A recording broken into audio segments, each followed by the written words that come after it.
Hello everyone, my name is Johnny Manor. I'm joined here with my uncle Jonathan Anugi, Hello, hi. and today I'm going to be doing my very first podcast and I'm going to be discussing the topic of mental illnesses. Now, it's something I've experienced throughout this year. I originally was in denial, and now that I'm in my recovery, I thought it's a theme that I wanted to discuss. So, when we first hear the term of a mental illness, the first thing that comes to my mind is something like anxiety and depression. But the topics I'm going to be thinking of is more to do with the ones where you see visions and hallucinations. For example, something like schizophrenia or psychosis, which I was diagnosed with originally. Now, if I had to say what the cause of it was lack of sleep. Now, before I wrote here the definition of schizophrenia. So the Google definition says that schizophrenia is a mental condition where you may see, hear, or believe things that are not real. Now, when I searched for the definition of psychosis, there was a similar definition. It is where you see or hear things that are not there or believe things that are not true.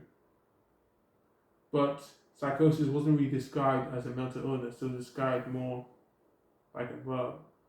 So this may not be a fact, but I think schizophrenia or psychosis is part of schizophrenia. So when you are diagnosed with schizophrenia, you experience psychosis where you see or hear things that are not true. Now, I wouldn't say I heard voices, but I was quite paranoid. I thought that my family were keeping things from me. I thought they were acting differently. And the main cause of it was lack of sleep, if I had to wrap my finger around the main cause. And if I had to think of why I was not really sleeping well, it probably was because of exam stress. It happened around the time where I was doing my mocks, and that was when I was trying to really catch up with what I missed. I've never really been a heavy studier, to be honest. In the start of 6th form, year 12, I procrastinated quite a lot, played video games, watched YouTube. Yeah. I probably should have been a lot more focused since the beginning of 6th form, and that also links to the beginning of year 13 as well.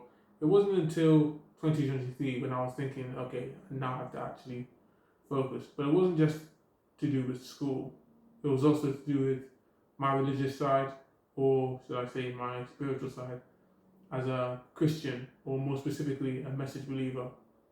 Now, if I had to be specific, I wanted to end distractions. I didn't want to consume myself with things that didn't add value to my life, things that distracted me. Video games, TV shows that just had worldly things. I didn't want to do anything worldly because my pastor described the greatest sin as worldliness. Now, when I hear that now, it sounds like that's a sin that probably most people experience because, of course, that's all we know, really. So, I took out that challenge, and it'll come to a point where just something like me scrolling on Instagram after a long day of school for at least 15 minutes will be something that I feel bad about.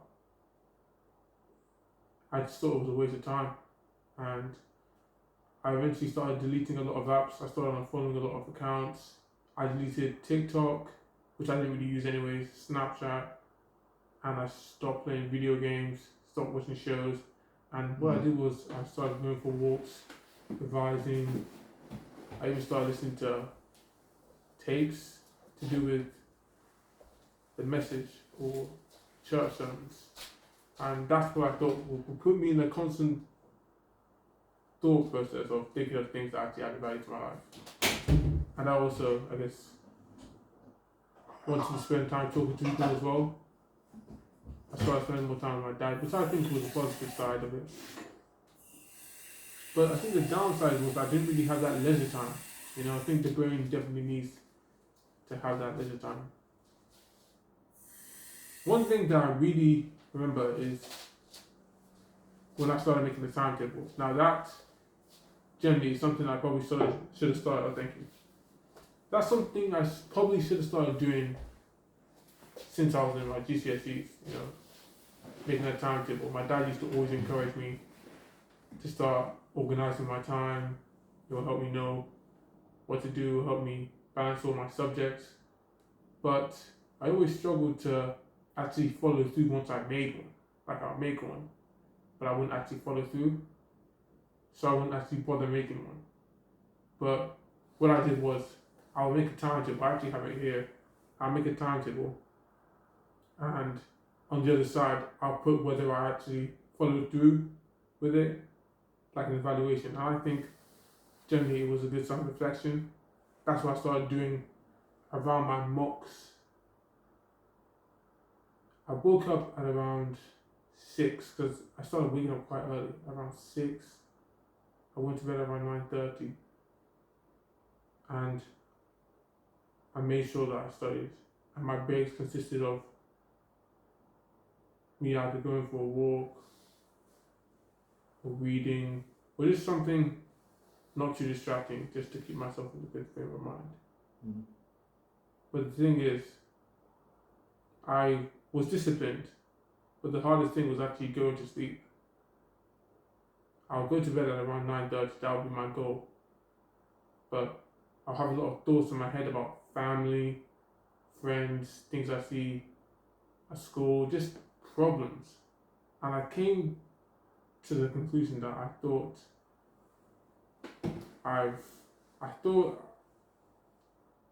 that I realized my calling, that I had to be some type of, how do I explain it? Someone who helps a lot of people. I started trying, instead of putting a lot of pressure on myself, trying to influence other people, which seems like a good goal, but the way I did it, I think it started making me advise people when it wasn't really necessary, or give inputs that people didn't really see as the right time of me giving it. For example, going back to the example of message or religion, my sister, like, she will wear eyelashes, and I'll talk about how I'll try and convince her not to wear them, and that will be an argument that we'll have sometimes. Just that type of advice. And I think with advice, once you give it, now I've reached the point where I guess you just give it and then you just leave it. It's not forced for the person to take it. Yeah. But I didn't like being perceived as the bad person just for giving advice. Sometimes I'll feel bad after just trying to give advice. I'll be thinking, all I'm trying to do is trying to help this person. They're seeing it as me forcing or me being condescending. That's really something that I started worrying about too much.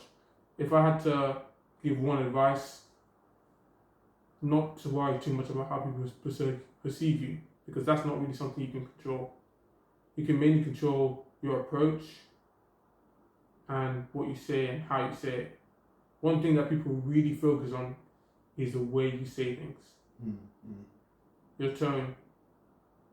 So if you want someone to perceive the way you say something, just say it in a very welcoming tone, so that they can pay more attention to your words. It's like an example that I was given. Like, if you have a phone, there's a difference. Like, if you just throw a phone at someone, they're gonna be threatened. But if you just give it to them casually, they'll take it. So just be very careful about your approach. Yeah. Okay. Thanks for that, John. Just wanted to relax while I was going through this. Just a couple of questions I want to ask you, and just take your time in answering it at your own pace. No pressure or anything. You don't have to say anything if you don't want to. It's up to you, really.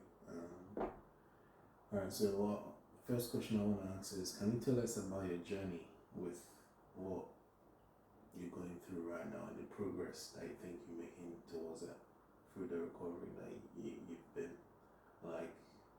because we had a bit of discussion here that you were saying that you you went to hospital the first time and you didn't like it, but the second time around, you kind of came around to it. So can you just talk to us a little bit about that?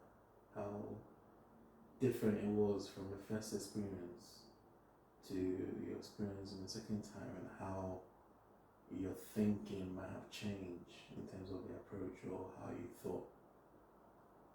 The main difference, I guess, was me beginning to comply with the experts.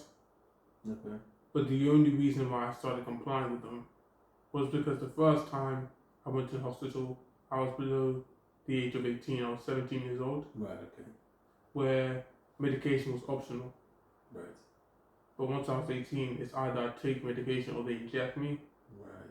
So I had no choice but to take what they prescribed me with, and that was aripiprazole, which I took before. But the only reason why I took it before was because it got me out of hospital. And I guess when I started taking it the second time, when I was 18, I started getting used to it. Yeah. And I started thinking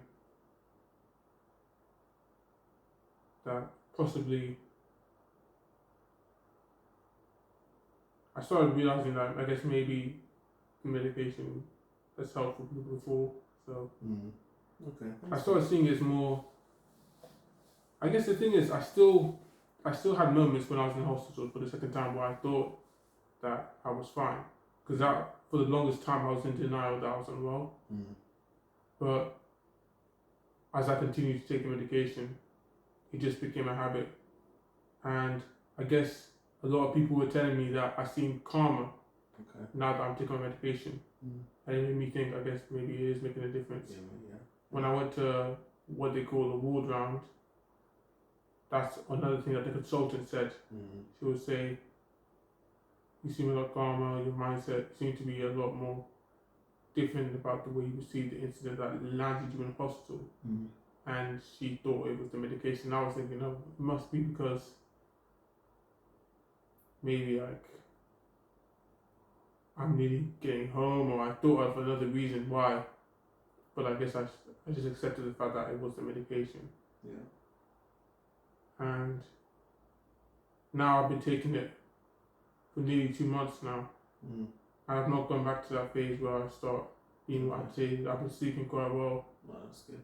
So I guess if I had to think about the reason why I thought, or why I didn't trust the experts, probably was because,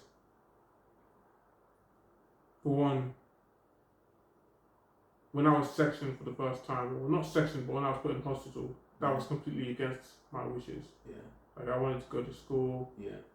I was worried about the process of me catching up, and I thought that they weren't really respecting my wishes. So, instantly, my parents were also relying on the experts, and I thought if they were really thinking about what I wanted, it wouldn't be in a position where I would miss school, and I felt really misunderstood. I felt like they were. I remember you called me during that phase. We had some phone calls that you called me, and we just talked about things. And remember that phone call? Yeah, I do. Yeah. How do you feel about that conversation? I think it helps, but I remember I was talking about my dad quite a bit. Yeah. I think I was talking about how something about him perceiving, like, I think it was about me, like when I shout, he would tell me not to shout. And I would think, well, I'm only shouting because I'm angry, and I would think that he should understand why I'm frustrated. Yeah. Okay. The reason why I felt that way is because I guess at the time, if someone were to shout at me, I wouldn't really get bothered by that. I would try and listen to them regardless on how they said their tone, regardless on how their tone was. But now, as I gave my advice early on, I think tone does matter quite a bit. Intonation really goes along with the way you respond to things, or the way you say things to people. either takes them off or makes them come closer to you. That's very true. Yeah. Connection is really, really important. Okay. I just want you to tell us. Do you have any challenges that you face every day? I know this is an ongoing process. You're still recovering. You're still in recovery mode. And what are the challenges that you think you face in a day-to-day basis? Like when you wake up, what's going through your head? Like when during the day, what are you thinking, or what do you think of doing during the day, and how do you take life as it comes? Sometimes I struggle forgiving myself for some of the things I did when I was unwell. Right. I'll have a lot of thoughts, like thinking about some of the things I did, and I'll be shocked, like, oh, I really did that. Yeah. And then my coping mechanism with that would be just distracting myself. Right. So I'll take up my phone, I'll go on Instagram, I'll watch an episode like Modern Family or something something light that will just distract me. Yeah. And sometimes I'll just want to take a nap. Most days I don't get out of bed till around 11, 10:30. It's because I think motivation is something that I've just been struggling with. For the holiday, the main thing I've been really motivated to do is streaming. Streaming, yes. Yeah, streaming, that's something I started doing. Yeah, but I've been enjoying that. I've enjoyed that, yeah. But the thing is, I stream very niche games. Yeah. So I don't know if I want to go too far with that in terms of being famous, but it's something I'm just doing for fun. And I think what's going to make me more viral is by releasing content on YouTube. Of course. Yeah, that's good. Okay, I just wanted to now talk about support network or support system that you have in this recovery. Support network being your doctor, family, friends. How do you think their role is playing in this whole recovery mode that you're going through right now? Family definitely has been quite helpful. Yeah. Like having my grandma call me almost every day to check up on me. It's nice, isn't it? It's very nice. Someone is there to always check up on you. Yeah. You just feel like you're wanted, someone is thinking about you. Yeah, exactly. Someone really cares about you. And I think sometimes that's what people miss when you're going through these kind of things. You don't have someone in your corner. And it's like they find their own battles by themselves. They don't have anyone. Yeah, like when I was in hospital, I saw I think when I was in Evergreen, I probably had the most phone calls, the most visitors by far. Like the other patients didn't really seem to have that. Yeah, and that made you feel good. Like actually people out there that actually care about me. Yeah, now that I think about it, I kind of feel bad for them. Yeah. Okay.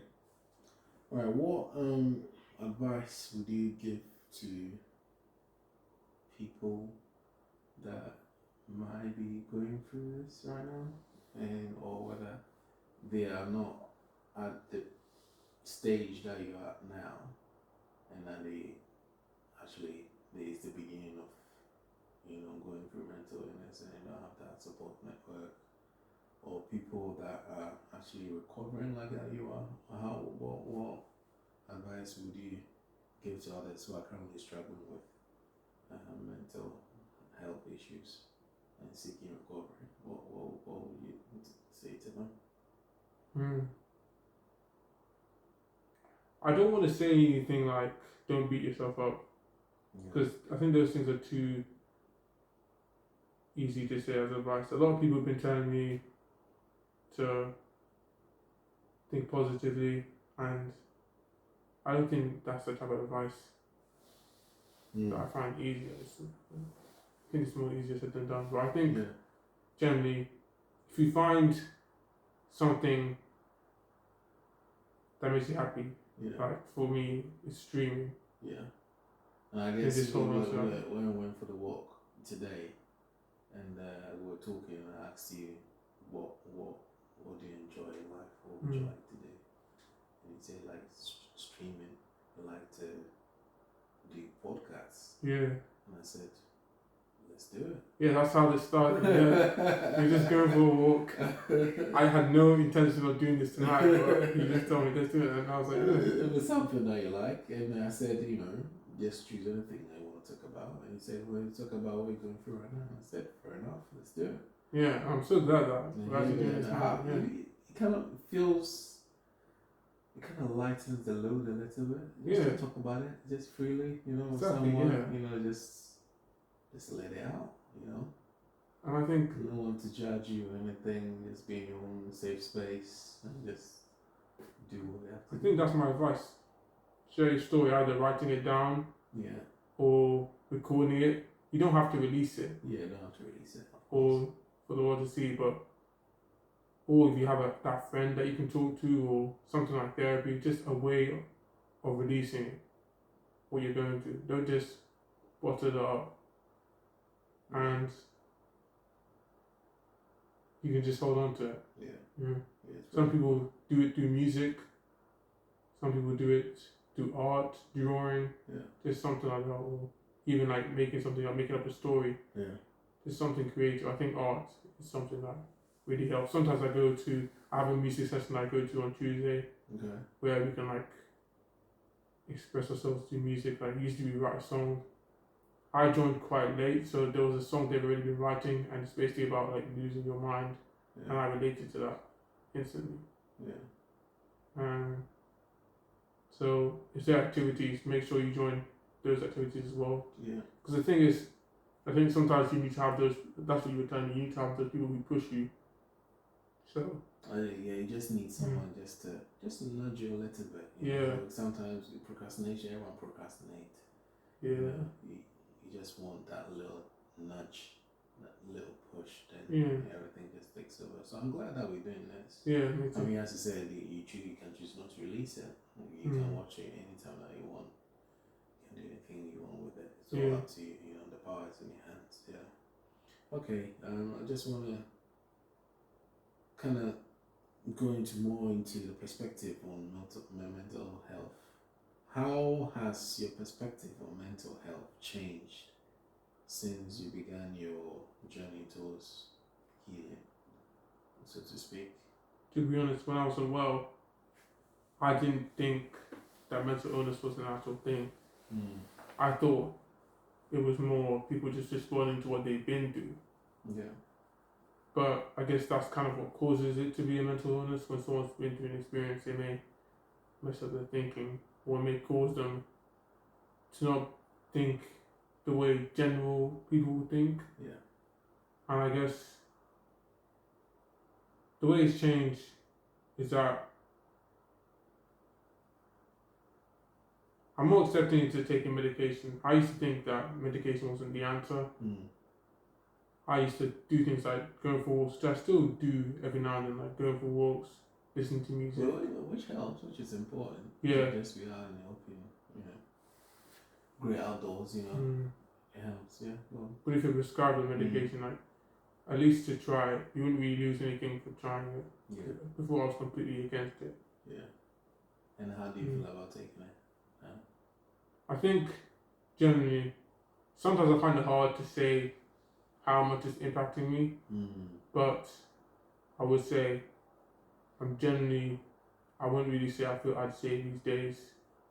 I wouldn't really say I struggle sleeping. Yeah. So I think generally that's probably the medication doing its work. Yeah. Helping you sleep. Okay, that's good. Okay. How do you plan to maintain your mental well-being moving forward, or what strategies do you think will be essential for your continued recovery? What do you think your plan is going to be like, or things that you think you're going to put in place going forward, just on your road, on this recovery road? Making use of things I'm getting from my from my care coordinator. Okay. There's activities that I can do like basketball, music sessions. Can you share some of the activities?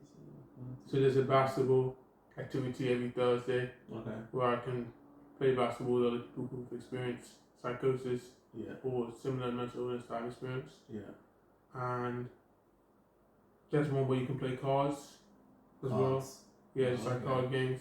No, Irish Snap. I can teach them. I can go there. It's I think there's that'd this be really fun, fun game yeah. called Irish Snap that I learned at school. Like, yeah, it's I quite mean, I fun. really enjoy that game. Yeah, I think think it's that's fun. a fun game. Yeah. I think you should. Yeah, I think you should. I think there's badminton as well. Okay. Yeah, so just where you get to engage with people, because I think I'm adding that to my advice. Don't just like lock yourself up. Try and like get out there and expose yourself to people who've been through what you've been through. Yeah. Because you never know, you may find someone who's like been through something very similar. Mm. Like you're not alone at all. Yeah. So making use of those activities and stuff. I find that as it's been going in this country, a lot of awareness is not for mental health. I think it is because you cannot see it. Yeah, You definitely. cannot see it's not physical like any other diseases that you might experience that affect you physically. Mental health. If you're walking down the street and you see someone that's sort of mental, you're not gonna know. You think everything's alright. Sometimes when you go to a supermarket and someone has got a disabled badge and the person walks into the car and moving, it's like, why is that kind of go disabled badge? But it's not only just physical. Yeah. It's also mental, and I think the more we talk about these things, the more people become aware about it. Yeah, definitely. And also helps people that experience it actually able to go forward and get the treatments that they need to recover. So I'm glad that we're doing this. Yeah, definitely. Yeah. Okay. On the closing note, is there anything that you'd like to share with the world or with your audience? As it's your third podcast, you don't know the number of people that are going to be listening to, but whoever's going to listen to it. Is there anything you would like to share with the world about your experience with mental illness and the importance of mental health awareness? Anything I'd like to share? I'll say this. One thing that I did do quite a bit when I was unwell was I tried to seek for other people's perspectives. Okay. And I think that's one thing I did right. I think one thing I might not have done too much, I might have become a little bit too arrogant. But I think the idea of trying to seek help from or just advice from family members or experts, it definitely helped. Because I think the key is to be open-minded so you can be more understanding about mental health. So if you're going through a struggle, maybe just give your grandma a phone call or something like that, or maybe your sibling, and then just tell them what you've been through. I think the key is not to be too private. You shouldn't really be too afraid of hiding things, and I think that's one thing I find quite sad. Yeah. People are very private these days about what they're going through, and I don't think that really helps. Sometimes you shouldn't tell everyone. I think generally family is probably best, or having close friends. And that's why when you do have a close friend, generally have that friend that you can share that experience with. I think that will also really help. But another thing as well, like I said before, when let's say you're being treated or you have a hospital or a care coordinator and they're giving you activities, definitely make use of that. Definitely, because you're basically being given that on a silver platter. Usually playing basketball, you have to pay for that. Okay. Or I'm doing a psychology session, which is pretty much therapy. Every Tuesday. Usually you have to pay money for that. But you'll be given that for free. It's definitely something you should use. Yeah. And that's something I didn't even think I'll be doing. I don't really consider myself someone who needed therapy, but it's quite helpful because sometimes one thing that we do is a review of the week where we talk about how my week has been and then we plan things that I do. Some of the things that I talk about or I think of doing I haven't really done. Last week I said I was going to wake up and get up at 8 every single morning. But I didn't follow through with that at all. I got up at 12 most days. Sleeping's good, man. Sleeping's good. I'm always so tired when I wake up. It's good to rest. Anyway, are we going any closing remarks as we wrap up this podcast? Are we anything that you want to end on? Or you want to share? You want to tell us what your next podcast is going to be on? Any thoughts on that? I think I might add on mental illnesses. I think this is something I'm gonna develop a lot more. Yeah, okay. Yeah, so I think. Alright, I'm looking forward to the next one. Yeah, maybe I can. If I think about this more, maybe I can do this with like different people. Yeah. I can do one with my dad or my sister. Of course. Whoever's on board. Yeah. Yeah, exactly. Yeah. I'm sure your dad will be. Yeah, he would definitely. He would like to do it because Yeah. he does similar things like this anyways. Yeah. So I think you doing the same in that line actually it might work. Yeah. You know. So yeah, I'm happy. So well done. Yeah. Thank you so much for encouraging me to do this. Yeah. Thank you for doing this, and yeah, on to the next podcast. Yeah. This has definitely been an eye opener. It's Yeah. good to just like express my ideas like this. Yeah. This was quite relaxing as well. Yeah. All right. I feel good. All right then. On to the next one. All right. See you guys later. God bless. Bye.